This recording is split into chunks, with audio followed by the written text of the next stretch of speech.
बहुत समय पहले की बात है। एक घना और रहस्यमय जंगल था, जिसे लोग नीलकांत वन कहते थे।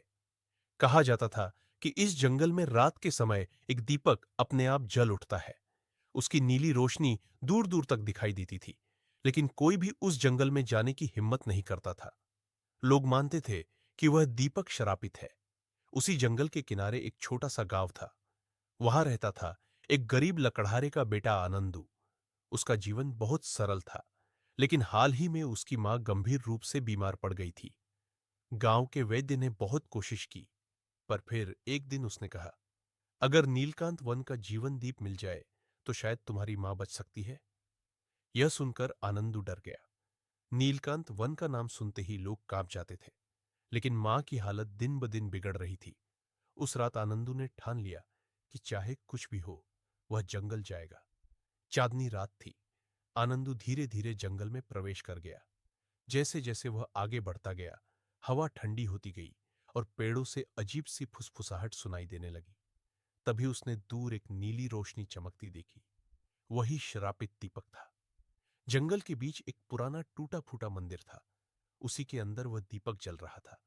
जैसे ही आनंदू पास पहुंचा, अचानक एक गूंजती हुई आवाज आई, जो इस दीपक को छुएगा उसका भाग्य बदल जाएगा।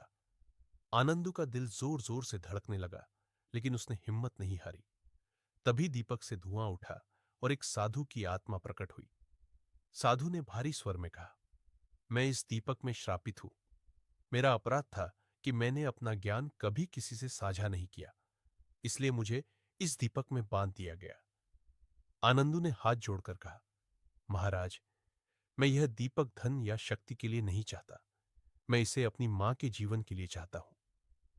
साधु की आत्मा कुछ क्षण चुप रही, फिर बोली, अगर तू यह दीपक ले जाएगा तो तेरी जिंदगी की एक सबसे प्यारी याद हमेशा के लिए मिट जाएगी। फिर भी क्या तू तैयार है? आनंदू की आंखों में आंसू आ गए, लेकिन उसने दृढ़ स्वर में कहा, अगर मेरी मां बच जाए तो यादें फिर बन जाएंगी।